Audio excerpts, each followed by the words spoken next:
لنحضر هذا المشبك الحلو اللي شايفينه، بيطلع معنا مقرمش ولذيذ. ما بنحتاج غير 3 مكونات أساسية وبسيطة اللي هي المي والسميد وبيكنج باودر أو خميرة.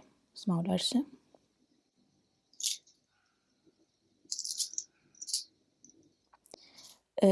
هاستخدم أنا هيك خليط بين السميد الناعم وسميد الوسط، هاضيف له بس هو عبارة عن سميد ومي. حتى بالمحلات بيعملوا جزء من الخليط قبل بيوم، بيعتمدوا على التخمير الذاتي.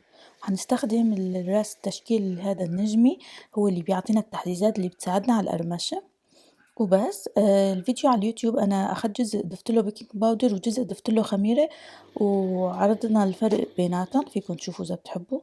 وبعدها بس نقليه بنحطه بقطر سميك وبارد أكيد. هذا هون الطرف البيكنج باودر والطرف التاني الخميرة وبس. ومنقدمه أنا بحب كتير القرفة معه، برشله قرفة وفستق، حتى للعجينة بحط